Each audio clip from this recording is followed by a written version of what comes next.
Try to shame me, and still I'll care for you. Oh yeah, that sounds fucking healthy. You can run around, even put me down, still I'll be there for you. Oh nice, you just romanticized abusive relationships.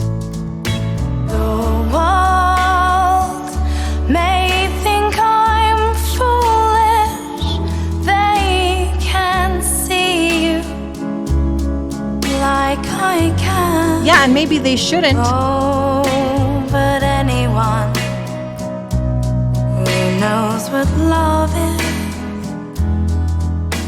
will understand. No, honey. Anyone who knows what love is will understand that you're in a fucked up situation. What you're experiencing is a mirage of love, an illusion created because you're lost in a desert that is devoid of real love. What you're experiencing is not love, but fear.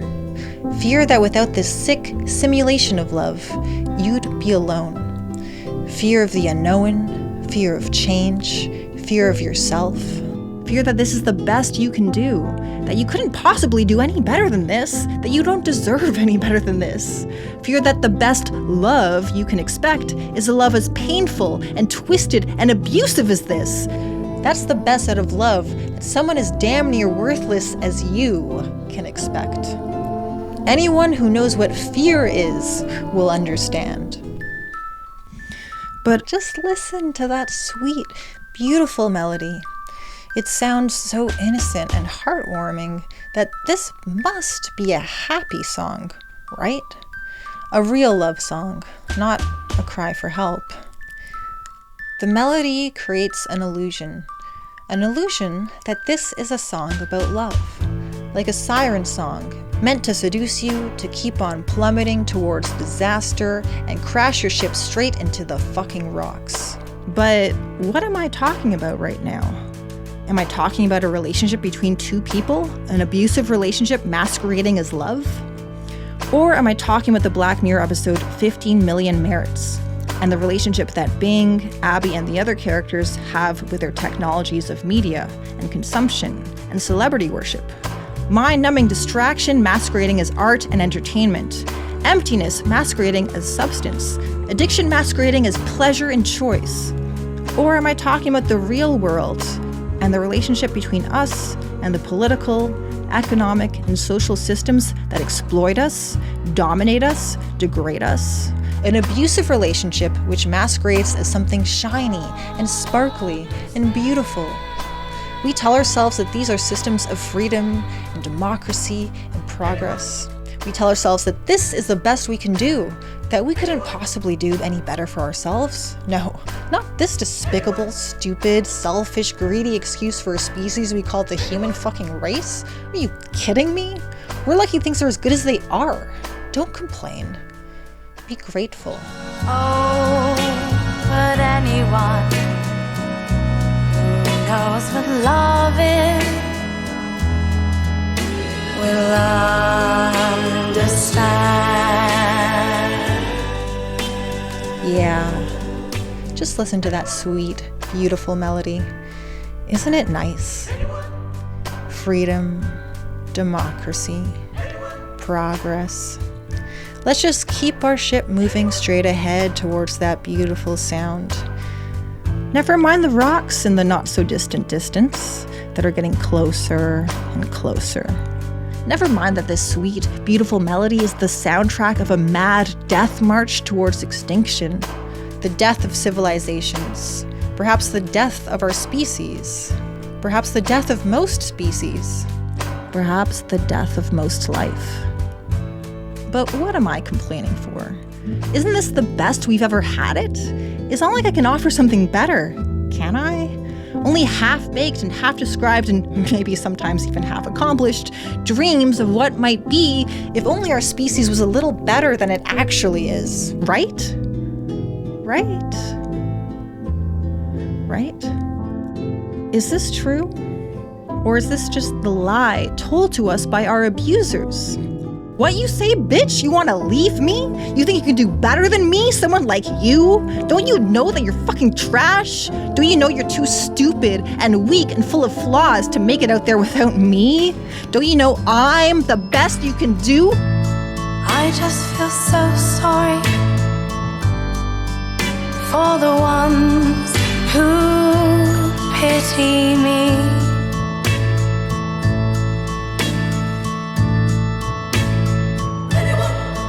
'Cause they just don't know. Oh, they don't know what happiness and love can be. Happiness and love. Yeah. I mean, it's not like there aren't good times in this relationship too. Like, we have Netflix and amazing shows like Black Mirror.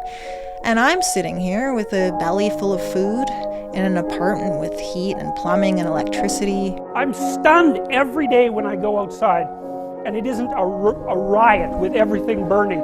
That's how our civilization works. It's like there's all these ruined people out there. They've got problems like you can't believe. Off they go to work and do things they don't even like. And look, the lights are on. My God, it's unbelievable. It's a miracle. It's a miracle. And we're so ungrateful.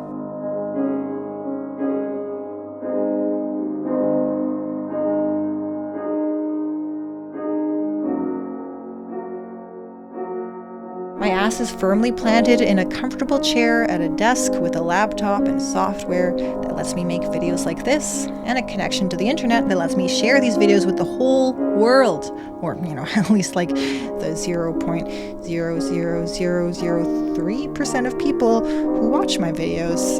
Thank you very much for watching, by the way. I love you very much. But still, it's pretty fucking amazing. So, how can I claim that we can do better than this? Haven't we already tried to do better than this? And it didn't work out very well, did it? I know to ever let you go, oh, is more than I could ever stand. That's right, bitch. Remember that time you tried to leave me? You went to that other guy, but it's not like he treated you well.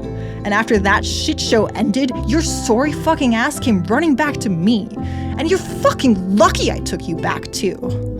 You better not leave me again. It may be even worse the next time.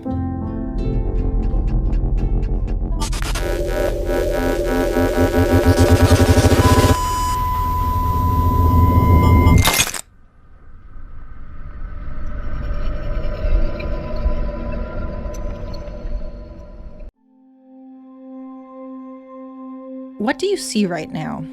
A black screen? Keep looking.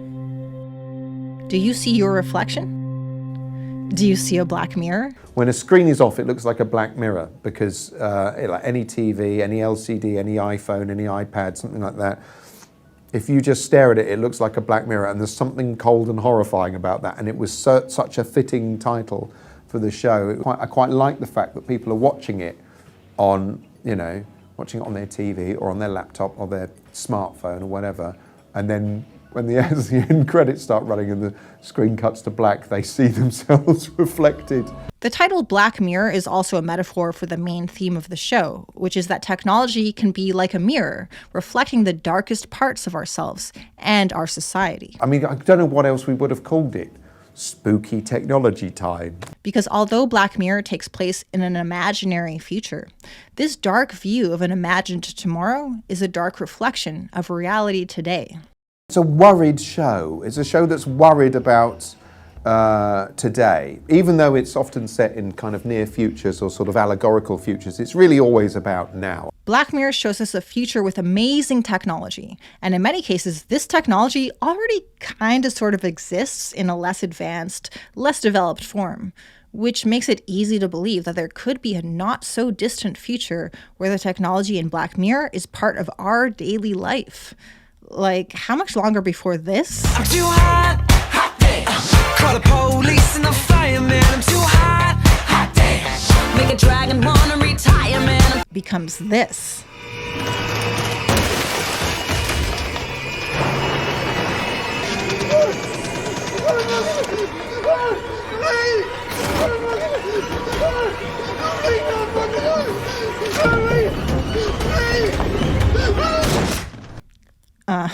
Apparently a couple months ago. But instead of imagining how these advances in technology might make our lives better, Black Mirror shows us the ways that technology can make everything a whole lot worse. Set that shit to pop music. Smoother than a fresh drop, skip it. I'm too hot, hot day. Call the police and the fireman. And you know, it really do be that way sometimes. Like when humanity invented the wheel, as a consequence, we've had not 1, but 10 Fast and Furious movies. You might want to buckle up. Each Black Mirror episode is self-contained. It stands on its own, with its own story and characters, kind of like a short movie. Most episodes don't even take place in the same reality, but always the focus is on technology, and usually on how it plays a central role in making the future grim and bleak and dangerous, even dystopian. But is it actually technology that's to blame? Let's hear what Charlie Brooker has to say. And Charlie, by the way, is the creator, head writer, and executive producer of Black Mirror. You know, the show isn't anti-technology, says Brooker. I hope that the stories demonstrate that it's not a technological problem. It's a human one. Charlie Brooker has made statements like this before, like what he wrote in The Guardian newspaper back in 2011. Each episode has a different cast, a different setting, even a different reality. But they're all about the way we live now, and the way we might be living in 10 minutes' time if we're clumsy. And if there's one thing we know about mankind, it's this: we're usually clumsy. Oh, Charlie. So you want to blame humankind, do you? When I was doing research for this video, I read several articles analyzing Black Mirror and watched several video essays on Black Mirror. And something that came up frequently in the analysis of this show is that the problem isn't technology. The problem, apparently, is humanity, or human nature itself. Now, I don't agree with this conclusion. We shouldn't put the blame on human nature or on technology. Things are just a little more complicated than that, right?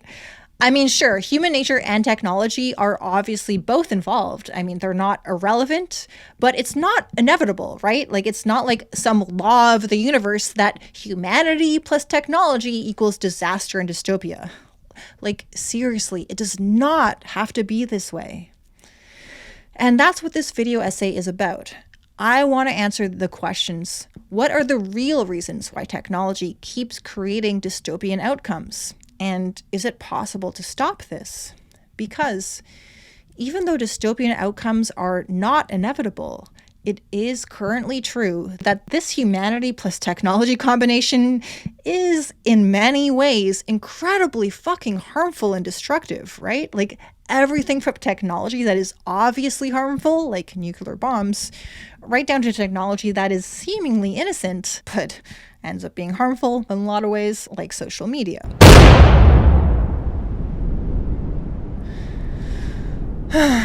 Doesn't this kind of make you feel okay that we're maybe all gonna die? Because at least this will be over.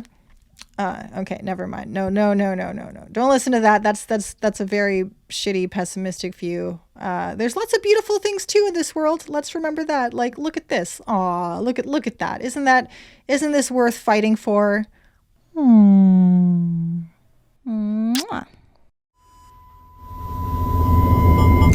The Black Mirror episode Metalhead takes place in a post-apocalyptic wasteland where it seems only a small percent of humanity has survived.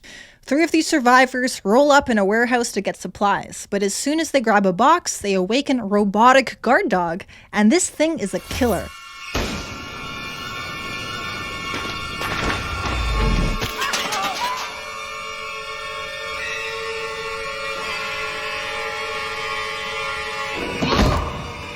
It shoots intruders on sight and even pursues those who try to escape.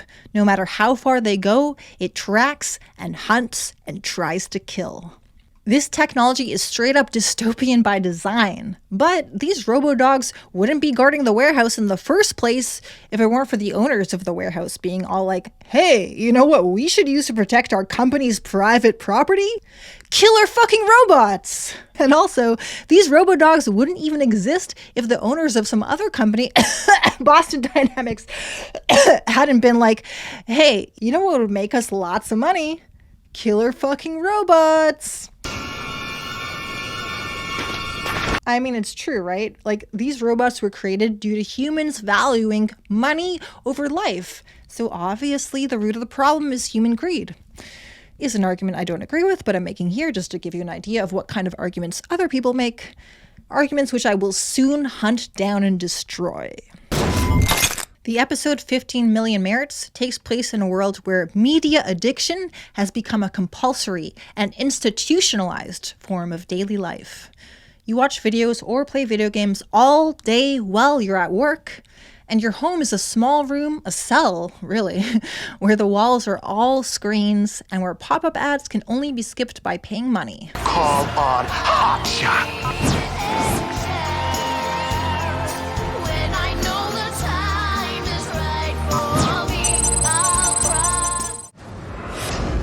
And if you can't pay, insufficient funds. From Wraith Babes. Then they must be watched. Resume viewing. Resume viewing. Resume viewing. Resume viewing. Resume viewing. Resume viewing. Resume viewing. In this world, people barely talk to each other. There's nothing to do other than stare at screens. And pretty much the only time people don't consume media is when they're asleep. It's a brightly colored dystopia. And it's clear that technology plays a huge role in this dystopia. But at the same time, most people seem to willingly take part in it, or at least passively accept it. And even the fiercest critics end up playing along with the system. So you could argue, and some people do make this argument, that the problem isn't the technology, but the fucking people. I mean, after all, isn't all this media and screen time and virtual world consumerism just giving people exactly what they want? Even if, in the end, what they want doesn't make them happy. I could go on with examples from other episodes, but you get the idea. In Black Mirror, we see technology causing harm, misery, destruction, but we also see the role that human beings play in bringing out this harmful potential, right? The ways that technology brings out the worst in human beings, and human beings bring out the worst in technology. God fucking damn. And from here, it's really easy to reach the conclusion that the reason why technology is so harmful so much of the time is because of humanity's flaws, and that these flaws are a part of us that cannot be escaped nor overcome.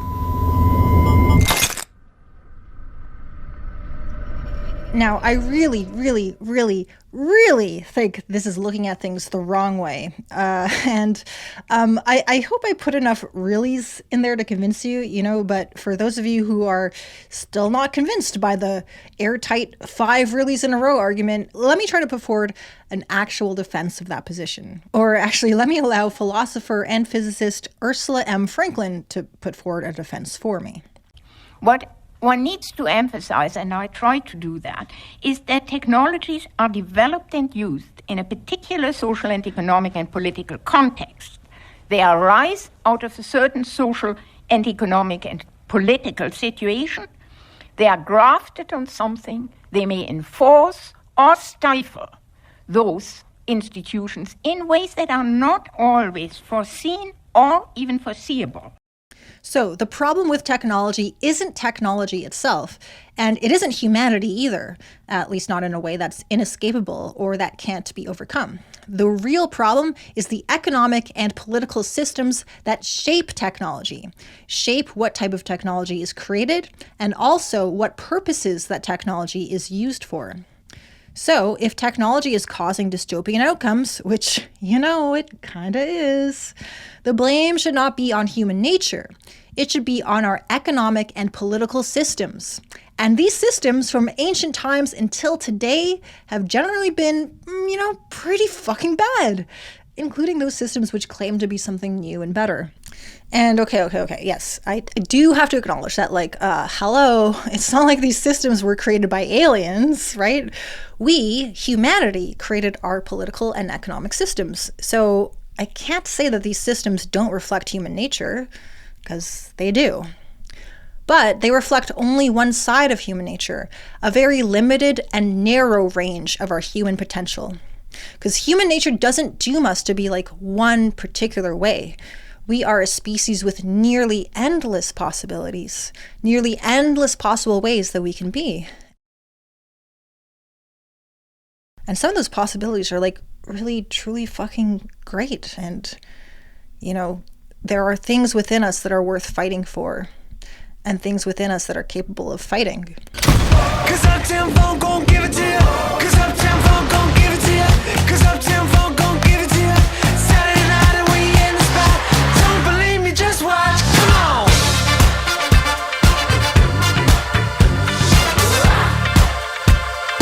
Don't believe me, just watch. And yes, I'm talking about you, right? Like you who may have given up on this world or given up on your own fucking life, and you feel like you just don't have a fight in you, or you don't have anything good in you worth fighting for. You fucking do. Like, I swear, I don't know you, but I know that you have that in you. I know you have a fight in you. I know you have something beautiful in you that's worth fighting for. And as much as that is fucking true, it is fucking true for our whole fucking species. And I'm not saying, like, I swear I'm not saying that humans are born like blank slates, because we're not, right? But we're also not doomed to stay stuck within the political and economic systems that dominate our world. Human nature is compatible with creating new systems, systems designed for freedom and equality, systems that would no longer have a harmful, horrifying, and like Black Mirror-like influence on technology or society. Now, if you find it hard to believe that human society could ever exist without the usual shit show of rich and poor, rulers and ruled, powerful and powerless, boot wearers and bootlickers, and people having their neck and face stepped on by the fucking boots, you'll be glad to know that I'm going to provide some actual evidence to back up what I'm saying, you know, like sources that are better and more reliable than just being all like, trust me, bro. So that'll be the sequel to this video. And in this video, we'll examine the economic and political systems that currently exist and the reasons why they have such a dystopian influence on technology and society and every goddamn thing.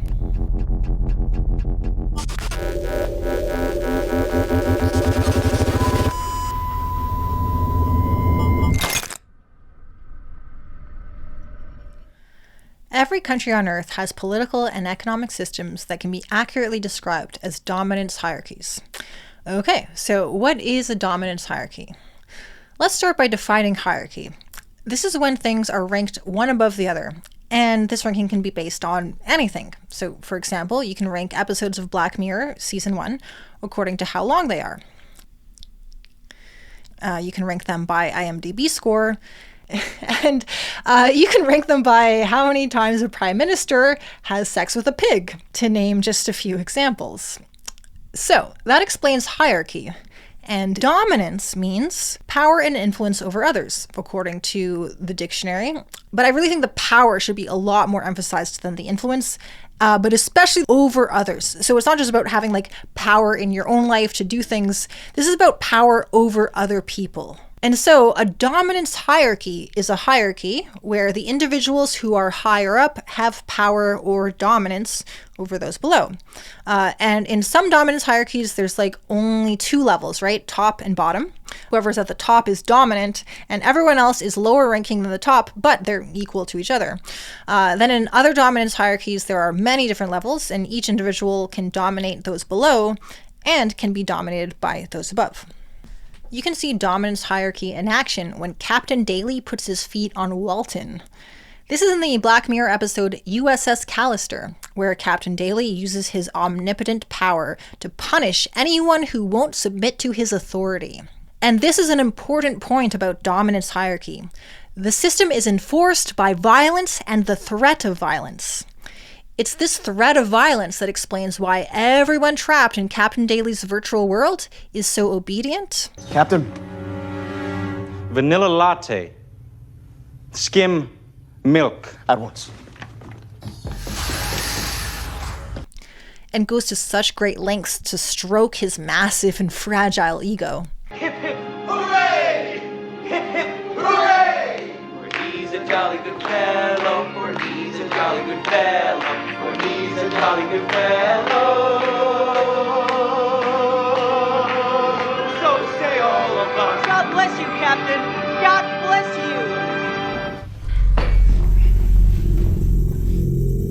you. Today I will show you mercy. Great mercy showing, Captain. But dominance hierarchies can be more subtle, like in the episode 15 Million Merits, where your position on the hierarchy is supposedly determined by merit. The default position in this Black Mirror universe is to have a job where you cycle on an exercise bike all day, supposedly to generate electricity. But if you're not physically fit enough to handle this job, you get demoted to janitor. Above these two lowest rungs are the celebrities, those who succeeded on the extremely competitive reality TV show contest called Hot Shots.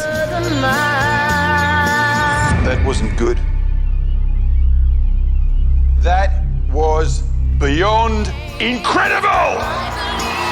And then at the very top of the hierarchy are the judges of Hot Shots. These are the ones who control and, therefore probably also own the media companies.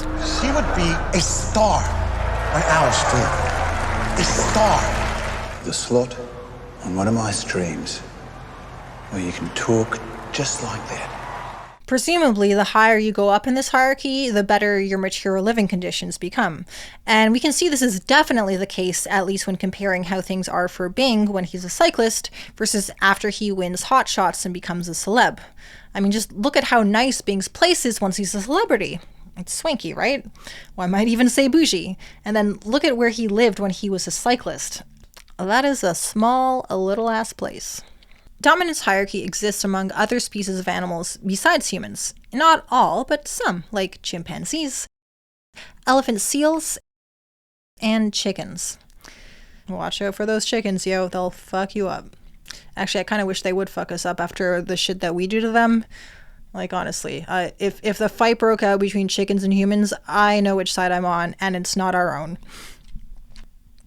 So the thing about dominance hierarchies is that they give the high-ranking members on that hierarchy privileged access to resources. And those resources are usually food or sex or both.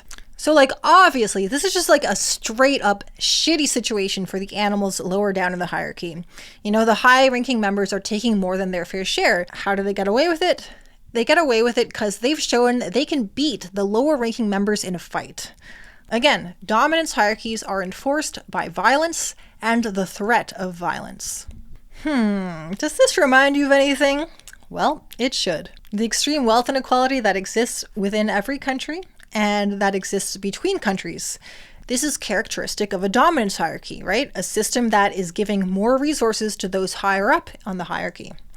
And as for dominance hierarchy being enforced by violence and the threat of violence, I mean, that's what we see in human societies all around the fucking world. Except that in our societies, those at the top of the hierarchies don't do their own fighting. They hire others to do it for them. I should also add that a dominance hierarchy can be enforced by other forms of coercion that aren't usually called violence, but cause real harm.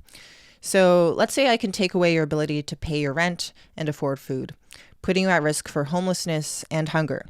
That means I can cause you harm. Now, thankfully, I don't have this power over you, but your boss does. They can fire you, and that gives them power over you, and that's a dominance hierarchy. When the Industrial Revolution began in the 1700s, the place where it emerged, Western Europe, had societies that were structured as dominance hierarchies, both in their political systems and economic systems. And by this time in history, most societies had already been dominance hierarchies for hundreds or thousands of years. This means that when it comes to technology, to our technological discoveries, inventions, and innovations, the vast majority of our technological development has taken place in societies that are dominance hierarchies. Systems designed to funnel extra resources to those at the top of the hierarchy at the expense of taking resources from those further down, and systems where this inequality and exploitation is enforced and protected by violence and the threat of violence. So, What's the effect? In a world where inequality and violence are two of the major features of society, how does this influence the technology we invent? How does it influence the purposes technology serves and the purposes it neglects to serve? To answer these questions, we're going to focus on the influence of both capitalism and the state, the economic system and the political system.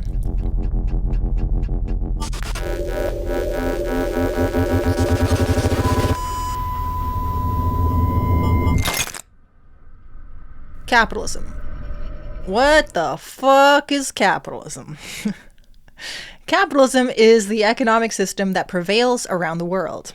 And also, most of humanity's technological progress has taken place during and since the Industrial Revolution, which means it's taken place in the last 300 years, which means it's taken place within a capitalist system, right? So that means no other economic system in history has had a bigger influence on technology than capitalism. But if I'm going to talk about how capitalism influences technology, I should probably define exactly what the hell capitalism means.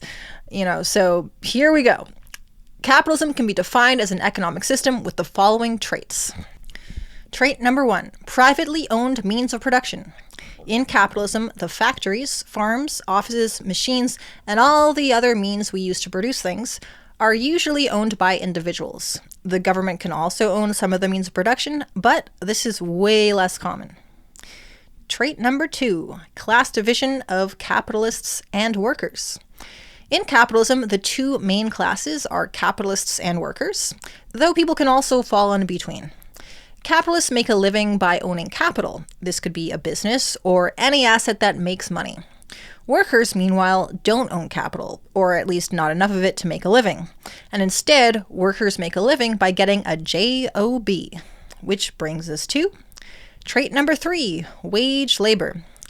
Workers do not work for themselves. They are employees. They work for somebody else. This somebody else might be a capitalist or a corporation owned by capitalists, or it might be the state. In any case, workers do their job for somebody else, following somebody else's agenda, under somebody else's command, in exchange for a wage or salary. And this point connects to trait number 4, exploitation. Workers are paid less than the value they produce through their labor. That's how capitalists make profit, and how many of them get so rich. Workers are economic tools that capitalists use to make money. And speaking of which, trait number 5, profit motive. In capitalism, production is done for the purpose of making financial profit. Also, profit is needed for production. Businesses that don't make profit don't survive. And that relates to trait number 6, competition.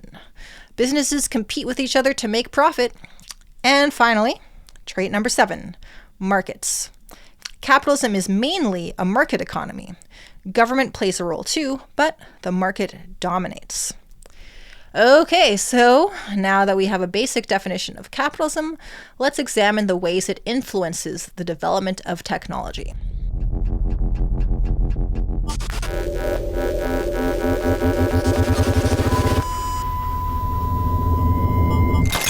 Let me tell you a really good idea I have for a Black Mirror episode. In this episode, we see a company where human workers are managed by machine bosses, artificially intelligent computer programs that are more watchful and controlling than a human boss could ever be. The AI software measures how quickly each worker performs each of their tasks down to a fraction of a second, and those who don't work fast enough get fired. Even the decision of who to fire is made by the AI program. Workers are so afraid of getting fired by their digital bosses that they skip going to the bathroom, because even a bathroom break would make them fall behind on the incredibly fast pace they're forced to work at. And there'd be no way of hiding this from the company, because the computers are always watching and timing your every move. Working at this company is so demanding that the workers are constantly exhausted, even on their days off. Workers are treated like machines by their machine bosses, and their human bodies cannot cope. Almost all of them suffer headaches, back pain, knee pain, other chronic pain. Some even have physical breakdowns, their bodies permanently injured and disabled. Meanwhile, this dystopian company is owned by one of the richest people on Earth. A man so rich, his wealth is more than the total combined GDP of the poorest 57 countries on the planet. Sounds like a good Black Mirror episode, huh? Oh, except wait, everything I said is an actual real-life description of working in an Amazon warehouse. Fuck. Okay, let's try again to think up an idea for a Black Mirror episode. Okay, so imagine a world where, through the incredible power of technology, people are able to extract a widely abundant and relatively cheap source of energy. This energy source brings incredible levels of economic development, but it also creates an invisible gas that traps the sun's heat in the atmosphere. And so, the planet's average temperature is getting hotter. Scientists start warning that these technologies that extract and refine and burn this heat-trapping energy source have become a dangerous threat.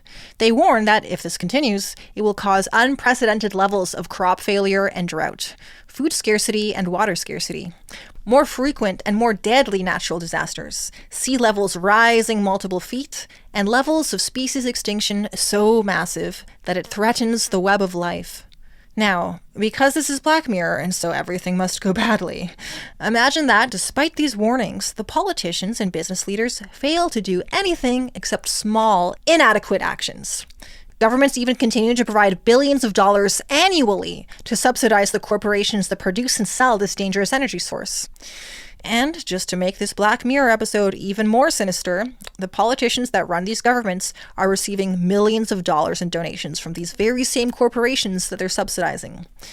Each side helps the other gain wealth and power on a dying planet that is dying at their strangling, throttling, money-grasping hands. As this Black Mirror episode progresses, early signs of doom begin to appear.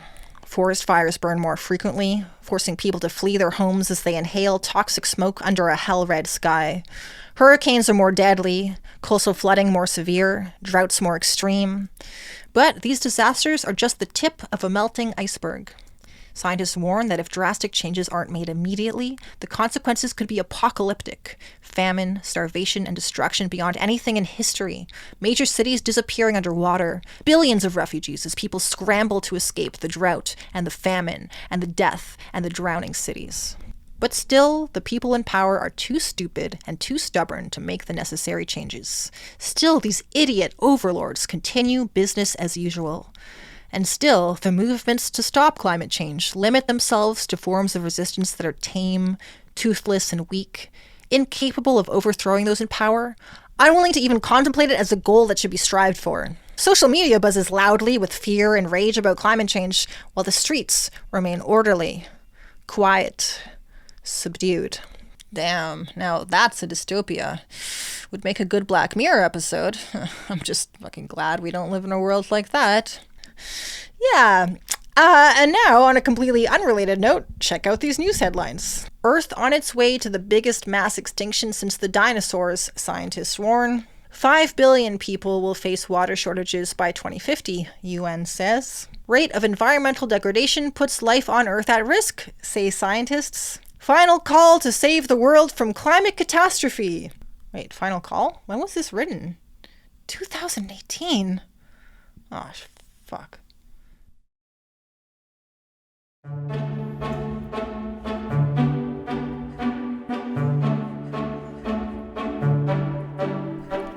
The worldwide spread of capitalism coincides with the worldwide spread of the Industrial Revolution, and it was the Industrial Revolution that kick-started the acceleration of technological innovation. These rapid changes in technology have, in many ways, improved the lives of human beings. In the year 1800, the average human life expectancy was 29 years, and by 2015, it was 71 years. The shift is most dramatic for child mortality. In 1800, more than 4 out of 10 children died by age 5, and today it's less than 4 in 100. We also see extreme declines in deaths by famine and deaths by infectious disease. And these amazing achievements are thanks to various important inventions like tractors and synthetic fertilizers that increased crop yields, or plumbing and water purification which decreased the spread of disease, or antibiotics and vaccines and other medical discoveries that treat and prevent illness. I could go on, but you get the idea. We've extended our life thanks to advances in science and technology. So, our lives are longer, but are they better? There are certainly ways in which the answer is yes.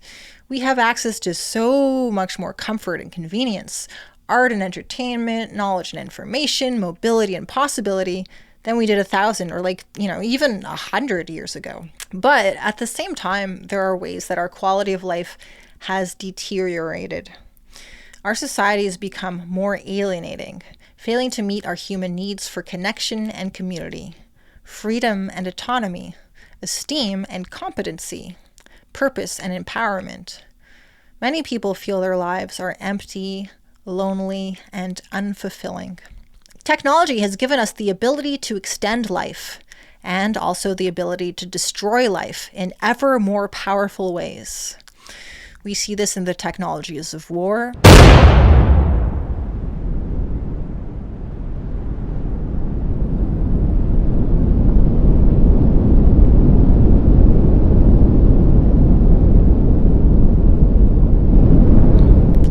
and we see it in the technologies of environmental destruction.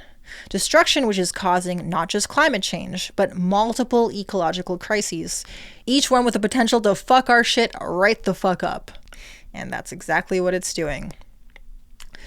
I don't want to ignore the many ways the technology created in capitalism has been beneficial and positive. That's real, and credit should be given where it's due. But capitalism does have a tendency to push technology in a dystopian direction. That's my argument. And the reason why capitalism so often shapes technology in such horrible ways can be blamed on two very particular specific things. One, the fact that capitalism is driven by the profit motive. And two, the fact that it's mainly the capitalist class that has the power to decide what new technologies are created. Okay, so let's look at each of these issues one at a time, starting with the profit motive.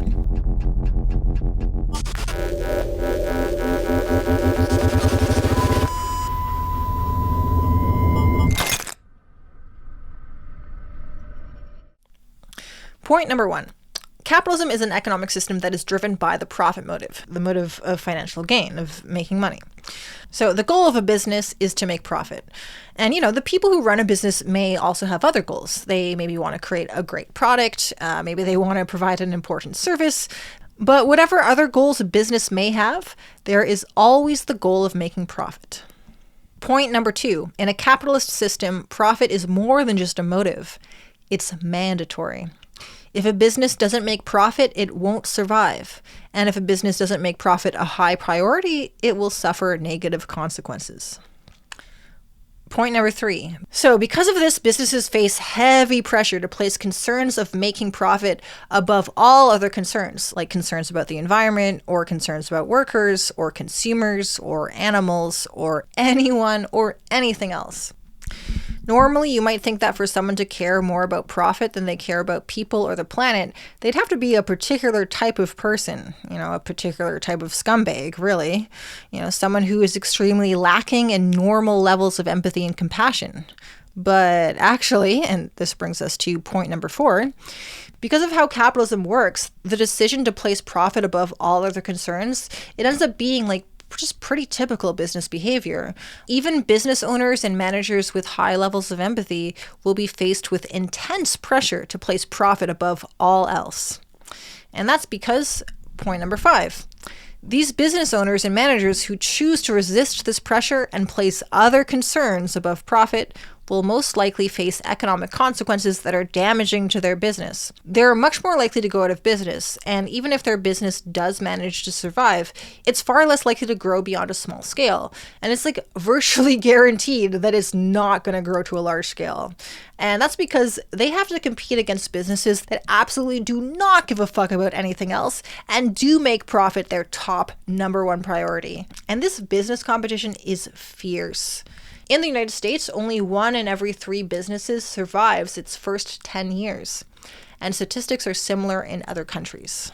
Point number 6. So the marketplace is more likely to put high empathy people out of business, which means that of the businesses that survive this competition, the owners and managers will, in most cases, though not all, have less empathy than the average person.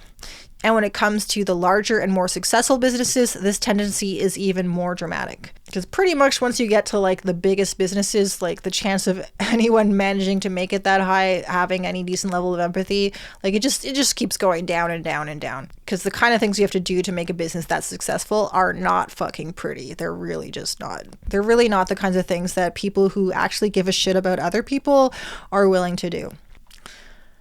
Point number 7. Profit-making / money-making is a powerful reward stimulus. And like any other such stimulus, it has addictive potential. It literally triggers the dopamine in your brain the same way cocaine does. And some people are more susceptible to this particular type of addiction than others. And these individuals who really enjoy the high of making money, they're going to be the ones who are more likely to seek careers in business. So therefore, among business owners and managers, there will not only be an overrepresentation of those with low empathy, there's also going to be an overrepresentation of those who are particularly prone to money addiction. So when faced with the pressure to place a concern with profit above concerns with the survival of life on this planet, or literally anything else that should be worthy of our concern, a lot of business owners and managers really don't need much persuading to put profit first, as they are operating with a mindset of an addict. Point number 8. Even someone that's not particularly prone to this addictive tendency may be seduced by the dopamine rush of profit making. And when this is combined with the knowledge that if they don't make profit their top priority, this will endanger the success of their business or even endanger its survival, then it's no fucking wonder that businesses have a consistent pattern of fucking over people and fucking over the planet for the sake of profit. So, with all this in mind, is it any surprise at all that a world dominated by a capitalist system is also a world where technology, in all too many cases, ends up developing in ways that are harmful, dangerous, and even downright dystopian? Whether that be some future Black Mirror type dystopia or the present day dystopia that we have in real life. All right. That explains why the profit motive has a corrupting influence on technology. But that's not the only way that capitalism corrupts technology. There's also the problem of power. Who has it and who doesn't? Spoiler alert, we don't have it. But don't worry, we can get it fucking back.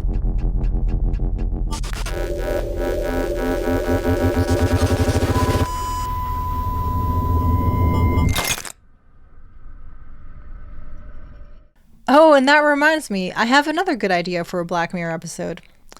This episode takes place in a world where most of society's economically productive assets are owned by a very small percent of the population.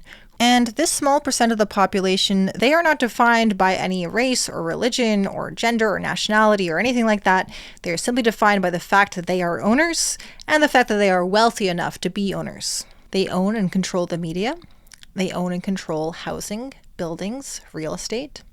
They own and control the food supply, medicine supply, energy supply, and the supply of pretty much everything people use and rely on. And of course, they own and control the technology that is used in every industry. They own the various industrial machines, big and small. And they also own most of the laboratories and factories where new technology is developed. Ownership equals control. And so this tiny percent of the population, this class of owners, has enormous control and thus enormous power over many aspects of society, including technology. Meanwhile, the rest of the population is deprived of any meaningful power or control over the society they live in or the technology that so profoundly shapes their lives.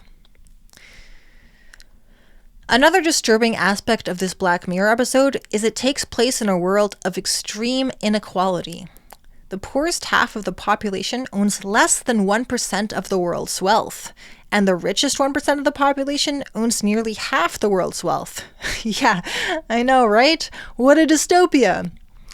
And in this totally fictional Black Mirror universe, it's the people with the most wealth who have the greatest control over technology. They're the ones with the money to finance and invest in technology.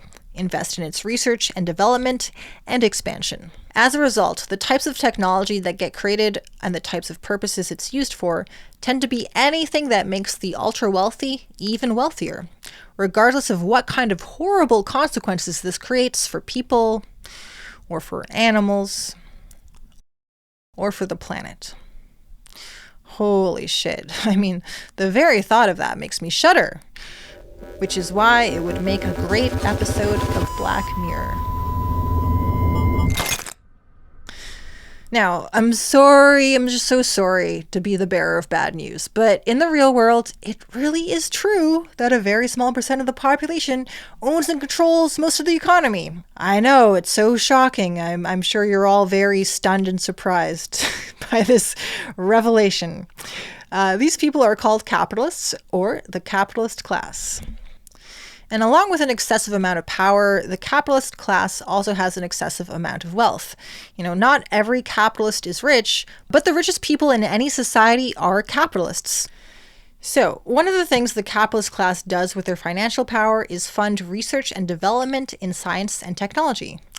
Well, how nice of them, putting their money towards scientific advancement and technological innovation, helping humanity move forward in the march of progress. I want to thank every Amazon employee and every Amazon customer, because you guys paid for all of this. So, seriously. Yes, it's so very nice. It's especially nice for the capitalists, because by being the ones who provide the funding, they also get to be the ones who call the shots.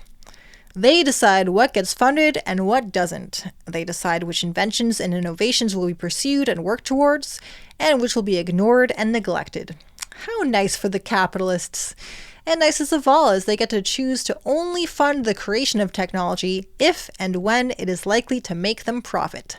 Lots and lots of profit. Even if that profit comes at the expense of people and the planet, which it so motherfucking often does.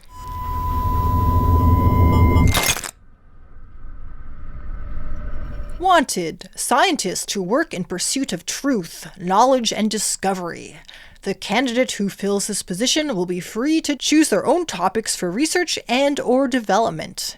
Aiming to advance the well-being for inhabitants of this planet is encouraged. If interested, send resume to postcapitalistfuture@ifuckinghopeso.org. That sounds like a lovely dream job, doesn't it? Well, it is, because if you believe a job like that exists, then you must be dreaming. The fact is that scientists are not in control of their own research. They don't actually decide what research topics they're going to pursue. Someone else does. So, who does decide this?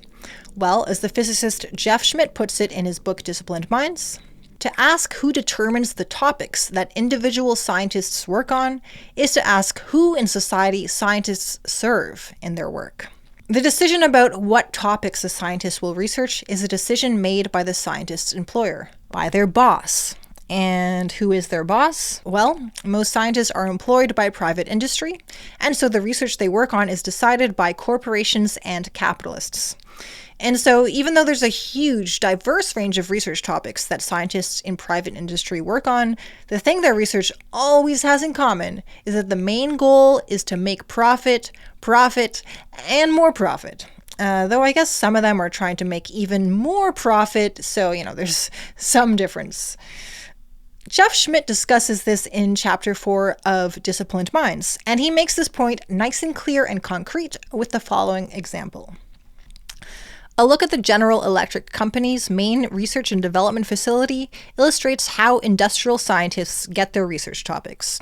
More than 500 PhD scientists and engineers play out their careers at GE's Research and Development Center in Schenectady, New York. The stated purpose of this 1 million square foot facility, which is one of the world's largest industrial laboratories, is to undertake work that, quote, promises both to advance knowledge and to pay off for General Electric, end quote. In practice, however, pay off for General Electric takes precedence over the effort to advance knowledge. In the blunt words of Roland W. Schmidt, speaking when he was GE's Senior Vice President for Research and Development and boss of the Schenectady facility, quote, if it has no payoff for General Electric, it should not be done at all. He added, "I can't truthfully say that all our work advances knowledge." Oh, come on, Roland. You can truthfully say that all your work advances knowledge. The knowledge of how to make a shit ton of motherfucking profit. Gotta get my motherfucking money. Corporations and the capitalist class in general are the main sources of funding for research and development in science and technology. And providing this funding gives them control over other people's creativity and intelligence. It gives them control over scientists and scholars, coders and engineers, inventors and innovators. They hire them, make them their employees, pay their salaries, become their boss. In other words, capitalists are buying the hours and days and years of these people's lives. They purchase their creativity and intelligence and harness it towards their own capitalist goals of making profit. Kind of makes you wonder what these brilliant minds could achieve if they were actually free to work on solving some of the world's problems, but there's not much or even no profit in that, so hey, never mind. Motherfucking money. Now, I know that all of this might seem just like really normal to you, because it is normal in the sense that it's the way things are done. And when something is normal in the sense of being common practice, it can make people think of it as normal in the sense of like, oh yeah, that's totally fine and okay. But when you think about it, it's like really fucked up that most people don't have control over what their own creativity and intelligence and talent are used for. But if someone has enough money, they get to control other people's creativity and intelligence and talent. And not only do they get to control other people, they also have disproportionate control over shaping the evolution and development of technology for the entire society.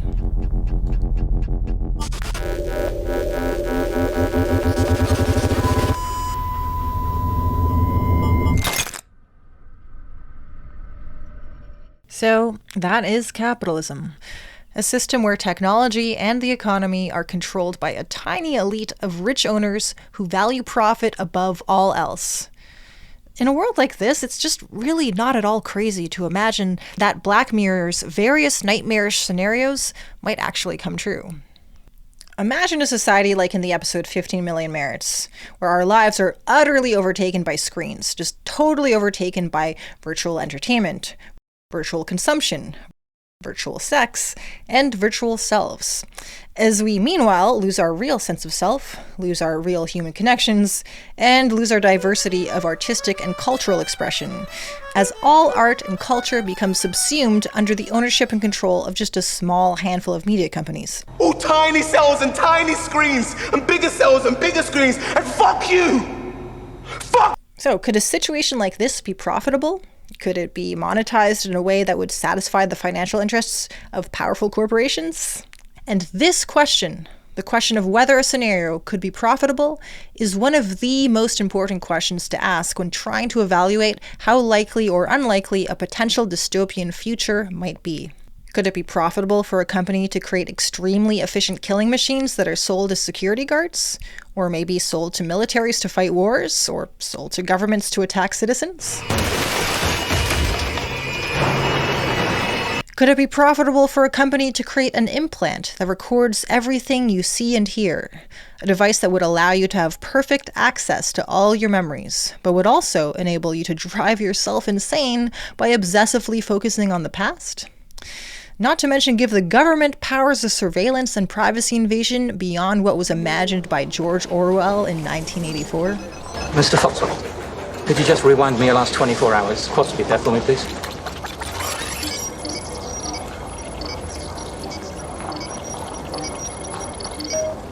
Great. And back that up for me times 64 for the week.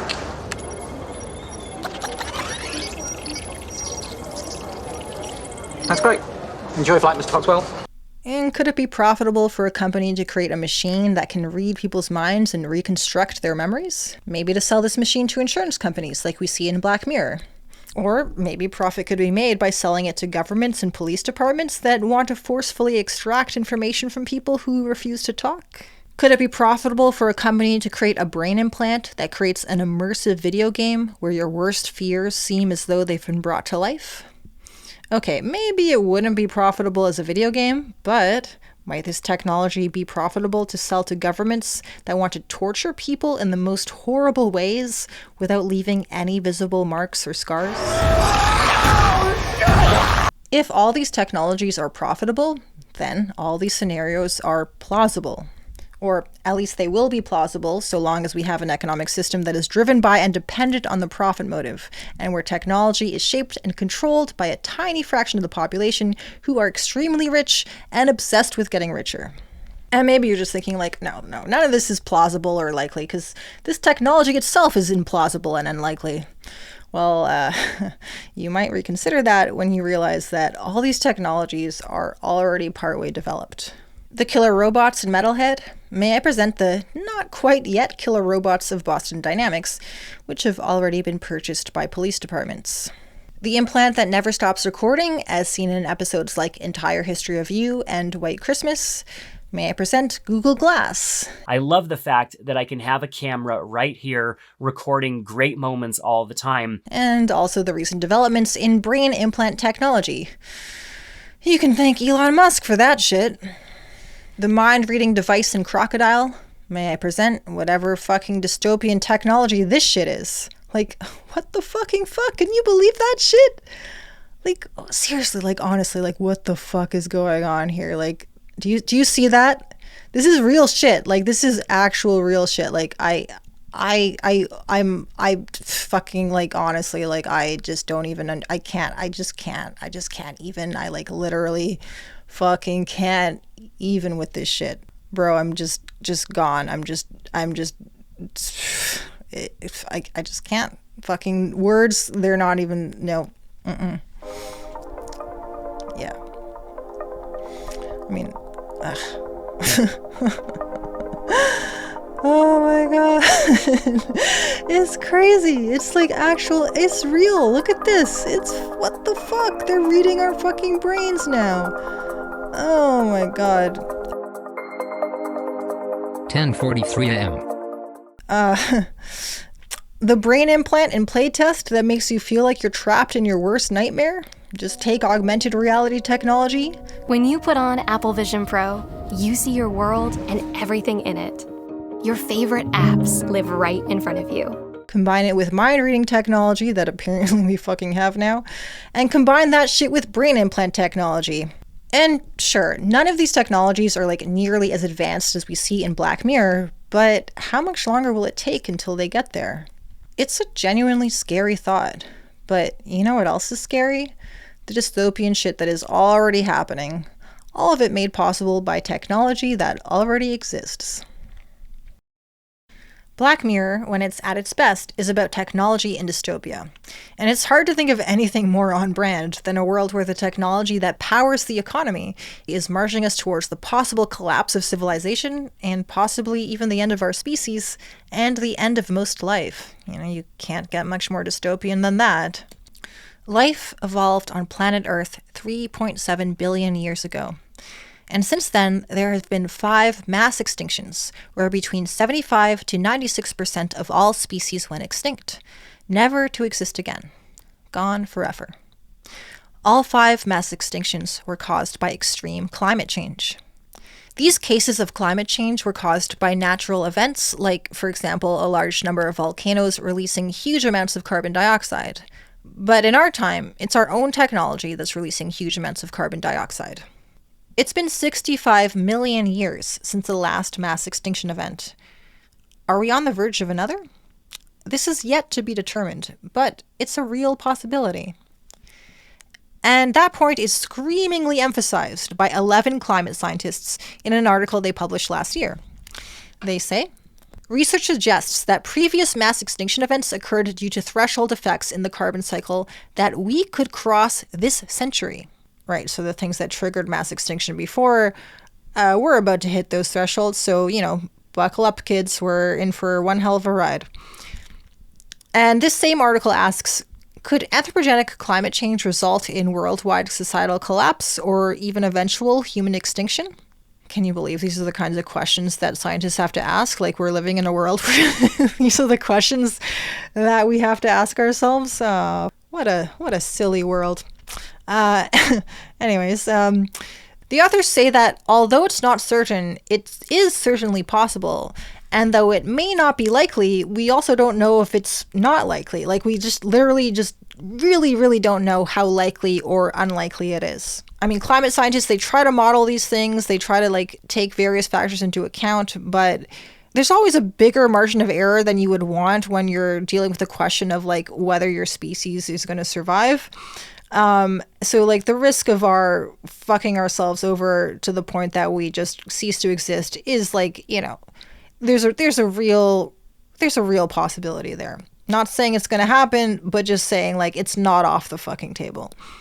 You know, and of course it is entirely possible that we will avoid extinction and maybe even avoid worldwide societal collapse. Hey, we could be so lucky. And, you know, the climate scientists at the IPCC, they think we're most likely to avoid this, though most likely isn't as much reassurance as I'd like for such things, you know, just a personal preference. And honestly, the climate scientists at the IPCC, they tend to be underestimating how bad things are. At least that's the opinion of a lot of other climate scientists. But, you know, regardless of whether we're all going to die, climate change is going to get worse. How much worse? Again, this is yet to be determined. So stay tuned for the exciting conclusion of this episode of Black Mirror. Oh, wait, this is real life. Fuck. All right, real quick, let me pitch you another idea for a Black Mirror episode. This episode focuses on a company in the oil business, and as such, it owns a vast array of technology that extracts and refines oil. And extracting and refining oil creates a vast amount of toxic waste. Now, this company is extremely successful. It makes billions of dollars in profit every year, but still, it is looking to cut costs any way it can. And one way to cut costs is to dump its toxic waste in the middle of a rainforest. And so, dumping toxic waste in the rainforest is exactly what it does. 18 billion gallons of it, plus 17 million gallons of crude oil, over a span of 27 years. This causes just fucking devastating damage to the land and plants and water, poisons the local animals and the local humans, causing illness, cancer, miscarriages, severe birth defects, horrible suffering, and early death. All so that a company could save money. A grotesque consequence of a world where the technology for economic production is owned and controlled by the wealthy few and operated with the goal of maximizing profit. This would make a great Black Mirror episode, except everything I said is an actual real-life description of what Texaco, now owned by Chevron, did in Ecuador's Amazon rainforest. So, you know, I guess that idea, that plot idea is already taken Charlie Brooker, so, you know, you're gonna have to think of something else. Actually, all the big oil companies are guilty of fucked up human rights shit, but that's another story. Given the fact that climate change is such a serious threat to us all, one very obvious and rational thing we could do is to stop investing money in technology that extracts or produces oil or coal or gas. A much better use of that money would be, well, you know, almost literally anything. But we could spend it on trying to figure out how to produce energy that creates as little greenhouse gas as possible and as little harm to the environment as possible, aiming towards no harm at all. This is exactly what we would do if we had an economic system that operates by like any semblance of, you know, rationality or common sense. A system that wasn't deeply dysfunctional and idiotic and just completely fucking out of touch with reality. So, does our economic system live up to this very basic standard? Let's see. Well, there are many different metrics we could look at to assess this situation, but I think we can give just one single statistic to make the point painfully clear. The world's major banks from 2016 until last year have loaned $2.5 trillion to energy companies. And how much of that has gone to renewable energy, such as wind, wave, solar, or geothermal? Only 7%. The other 93% has financed oil and gas and coal and other fun things like that. Amazing, guys. Well done. just like the planet will be after it burns. It really is kind of hard to overstate how fucking absurdly stupid this all is, right? It's just like absolute suicidal lunacy. But the stupidity continues because it's more profitable to invest in the disease than to invest in the cure. Motherfucking money. By the way, since we're on the cheery topic of technology and capitalism and dystopia, I just want to mention that there are times in this video where I cover clips from Black Mirror with giant text. It's because when I uploaded another version of this video without this giant text, YouTube's copyright detection bots recognized these clips as being copyright material and warned me that if I published the video, it would immediately be taken down. So to avoid this, I had to cover the clips with giant text so that the bots wouldn't be able to recognize it. And I don't know why the bots only detected some clips, but not most of them. I think they only detected it when I used long excerpts. But anyways, just to be clear, I'm not breaking the law by using these copyright clips from Black Mirror, because what I'm doing falls within the realm of what's called fair use. But YouTube doesn't defend the legal practices of its creators. It uses bots and AI to detect copyright material. It takes the side of the copyright holder by default, and it just automatically blocks your video. This is just stupid. Copyright law and intellectual property in general, its consequences go far beyond the pain and grief it causes me as a YouTuber. You know, I'd love to endlessly complain about my problems, but instead, let's tear ourselves away from that riveting topic and consider some of the other consequences of intellectual property law, like the fact that medicine is classified as intellectual property. And because of this, it's not always possible to create generic and thus less expensive alternatives to big name brand medicine, which is why there are cases like this. No parent should bury their child, but Friday, David Radcliffe laid his son, Jesse Shearer Radcliffe, to rest. Radcliffe says his son was rationing his insulin. Something's got to be done. I mean, this country's got to stop walking with blinders. You know, they have to realize that lives matter, whether it's black, white, red, green, blue, yellow, or orange. Lives matter. And if a person needs a certain medication to live, it should be offered. You know, we send all the love and support to this family. We know what they're going through. Nicole Smith Holt is an advocate for affordable insulin. So this is my memorial tattoo for Alec. Nicole's son Alec was 26. He died trying to ration his insulin 1 month after losing health care coverage. They were murdered. They were killed by a big pharma. The cause of death should actually be on their death certificates, corporate greed. So, along with making medicine insanely expensive, patents also have another negative consequence, which is blocking or slowing down the progress of medical science and the progress of scientific and technological innovation in general. And that's because all innovation and discoveries are built on the innovation and discoveries of the past. And often, these past discoveries are patented. And so, just like using copyrighted clips from Black Mirror, they're off limits. My technical title is a biomedical engineer. I test devices and analyze data. In science and in my music, it's really trial and error for me. We just dabble in so many things, and that's the same way. I mean, with samples, I just sample things all day long, and then I see what works. And, you know, doing science, whenever you're looking up new ideas, you just read journals, take notes. That's just, you know, collecting the data to look into a million different things to make something new. And then there's the actual processing of the data where you're saying, all right, now I have to get results. You know, the first thing you do is research it and see if there's patents for it. And a lot of time, very broad ideas are patented. I think if it were a bit more open to the point where the whole point of medicine and science were, let's just do the best we can. Let's just build on all the ideas and see what we can make happen. I think the progress of medicine would move, you know, incredibly fast. All the time, you know, you come up with something and you do the research and it's been patented and maybe your idea is slightly different, but they might hold a patent on a core, you know, part of your idea. So, you know, a lot of times it's just, that's out of the question. You know, it holds back knowledge exchange very clearly. You know, so many things just aren't developed because people are holding a patent onto it. The cure for cancer could be a step away, but, you know, it's off limits. You know, they might sit on that idea forever and do nothing with it. The point of patents and copyright is to protect the profits of companies. So once again, capitalism's drive for profit is causing dystopian outcomes. But as usual, capitalists are getting a helping hand from the legal system, in this case in the form of copyright law and patent law. And this brings us back to the issue of ownership.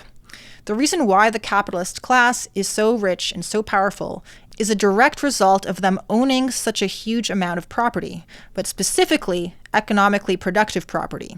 Both physical property like factories and land, and also intellectual property like Black Mirror or fucking insulin and other life-saving medicine.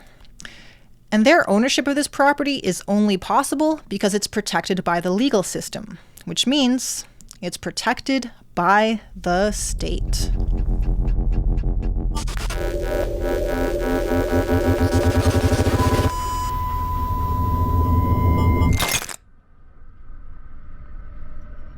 The Black Mirror episode Men Against Fire focuses on an American soldier named Stripe, who is on a military operation in an unnamed European country. The purpose of this operation is to kill roaches. There's roaches, we show we're ready for them. Let's go! No, not those roaches, or those. The so-called roaches that the military is targeting look like this, and sound like this. Except that's all an illusion. They actually look and sound like this. Please don't shoot! Please don't shoot! Just ordinary people. But the soldiers don't see or hear them as they really are because they've had a neural implant installed in their brain called mass. It's because of the mass implant that soldiers can do things like this and this. Everyone got the layout? Check. Check. Check. But it makes people like this look as if they're creatures like this. The soldiers don't realize they're killing human beings. They think they're killing mutated monsters. Not that I think you should go around killing mutated monsters. I mean, just because they look fucking scary doesn't mean they're monsters. Who gets to decide what a monster is? But anyways, whatever. Point is, they don't look like human beings, and they kind of look pretty fucking scary.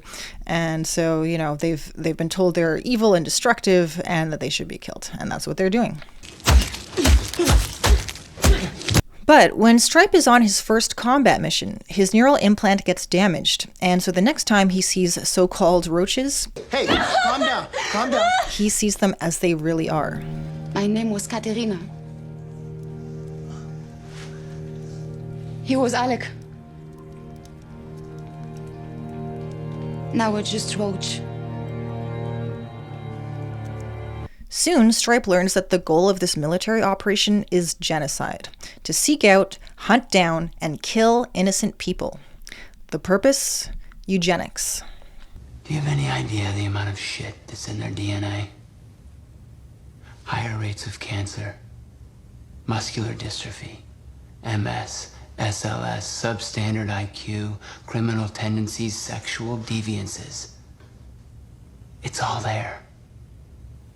The screening shows it. Is that what you want for the next generation? After Stripe realizes the truth, he refuses to take part in the genocide. Skuleke! No! Run! What the fuck are you doing? You're killing them! They're roaches! Get up. Back against the wall. But the military, of course, has no tolerance for disobedience. And so the military psychiatrist warns Stripe that if he doesn't comply, they'll not only put him in prison. What's happening? You control what you see, Stripe. Y'all can't see nothing. Because we control it. They'll also use his brain implant to torture him non-stop for his entire prison sentence. What's happening? Where am I? Heideker's Ranch, 3 days ago. I have it all logged, Stripe. We can feed you everything that you did.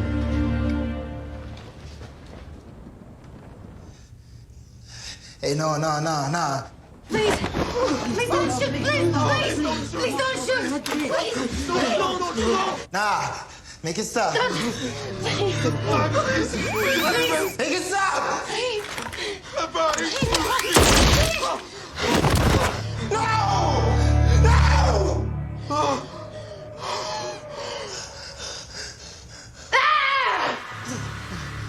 No!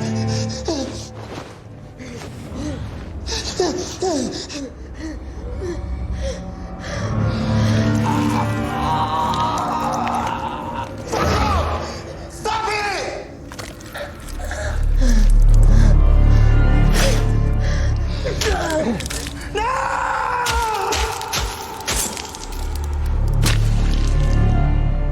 You will see and smell and feel it all. Is this what you want?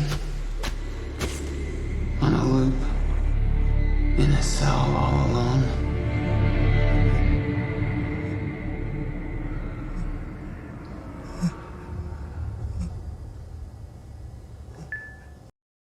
Although Black Mirror is a fictional show, at least so far, it's easy to see why the state would be interested in developing the types of technology that exist in this episode. A brain implant that gives military personnel instant hands-free access to information and visual data relevant to their mission? Sounds good. And this brain implant makes it easy for soldiers to totally dehumanize those who the military has decided are the enemy? Even better. And this brain implant can be used to reward soldiers for their compliance.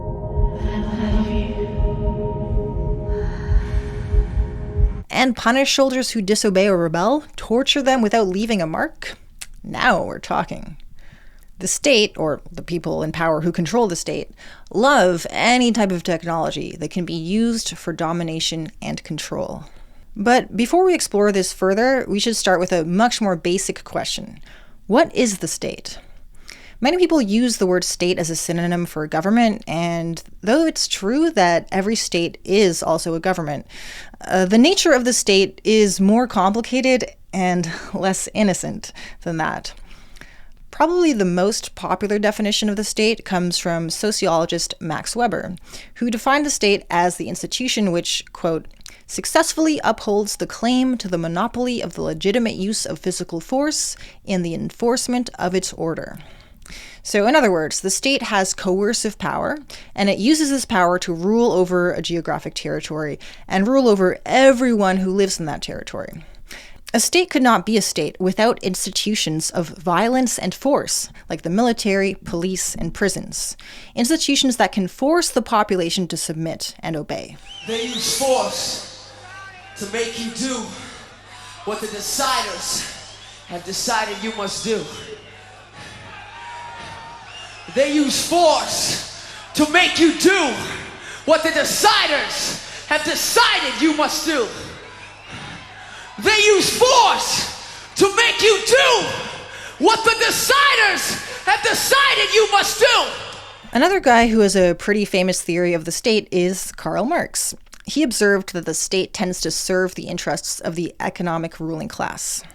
The executive of the modern state is but a committee for managing the common affairs of the whole bourgeoisie, said Marx and his writing buddy Friedrich Engels in the Communist Manifesto. So a ruling class needs to maintain dominance over the lower classes. And what better tool to achieve this than the ultimate tool for enforcing dominance, the state?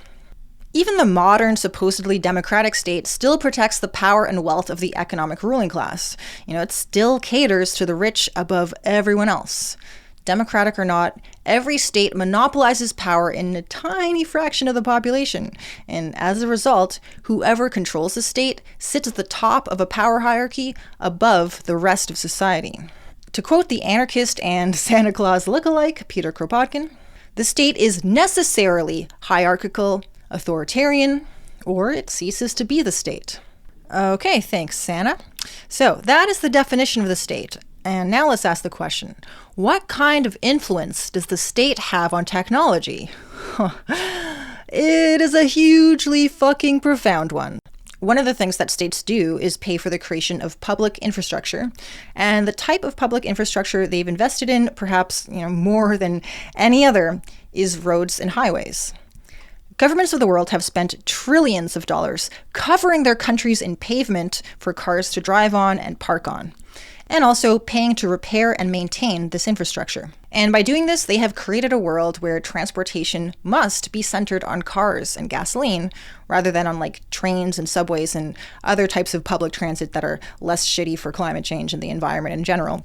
As a result, the technology of automobiles and the technology of oil production were guaranteed a place of supremacy in society. And meanwhile, technology for public transit has been severely neglected, not just in terms of innovation, but also like implementation, right? Like the extent to which public transit has actually been built and actually exists. So that's one way the state influences technology, by funding particular types of public infrastructure and neglecting others, which results in particular types of technology being bolstered and boosted and spreading, or being neglected and sort of withering away from that neglect. Another way the state influences the development of technology is with subsidies. This is when the government gives financial support to businesses. It can be special tax breaks or discounts on using public land, or loans at really low interest rates, or even just direct funding. And when the state subsidizes an industry, it's also subsidizing whatever technology that industry uses. So it's financial support, not just for particular industries, but for particular types of technology. Subsidies are a really powerful tool. It's a tool that you'd hope would be used wisely and not used to help destroy the ecological system that makes life on Earth possible. That would be stupid. Surely our wise and capable political leaders know better than to do that. Oh, wait, turns out that governments around the world spend absurd amounts of money subsidizing industries that contribute heavily to climate change, like the meat industry and the dairy industry, or the fossil fuel industry. The International Energy Agency reports that in 2022, fossil fuel subsidies reached over $1 trillion worldwide. Meanwhile, governments spend only $300 billion per year fighting climate change. So they actually spend more supporting climate change than fighting it. Isn't it good to know our fate is in the hands of such highly competent people? Yeah. Here's another fun dystopian fact about government spending, revealed in a report by the Transnational Institute. This report finds that the world's biggest emitters of greenhouse gases are spending, on average, 2.3 times as much on arming their borders as they are on climate finance. As this report clearly shows, these countries spend more on arming their borders to keep migrants out than on tackling the crisis that forces people from their homes in the first place. So that's how the state influences technology. It financially supports the development and use of some types of technology, like electrified border fences or, technology for fossil fuel extraction, which helps those technologies to spread and to thrive, while other types of technology are neglected. It does this with subsidies. It does this by financing public infrastructure. It does this by purchasing technology for its own use. And it also does this by using its enormous financial resources to fund a whole lot of research and development for technological innovation. Scientists, engineers, software coders, and so on. These are the people who actually do the innovating, who do the hard work of research and development of technology. And the overwhelming majority of these people, they do their work either on behalf of private companies or on behalf of the state/government. And this fact and its very unfortunate results are explored in the book Disciplined Minds by Jeff Schmidt.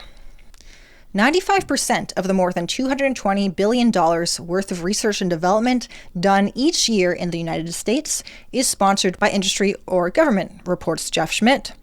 Though that $220 billion would be much higher today than it was 23 years ago when this book was published. Now, there are a lot of scientists who get a job, not with private industry or a government department, but at a university. However, according to the American Institute of Physics, most of the basic science research in U.S. universities is funded by the U.S. government. So even scientists who work in academic institutions, they still end up working on behalf of the government because it's the government and not the university that is funding their research. Which is why Jeff Schmidt makes this slightly snarky remark. Perhaps the least deceptive and most informative answer that a university scientist can give to the question, who supports your work, is simply the government. Money equals power, and it's no fucking different here. It's not like the state just gives money to scientists and universities and is all like, here's the money, research whatever you want. The state has specific things it wants researched, specific technology it wants developed, and it only gives money to those scientists who are willing to work on those specific projects. Period.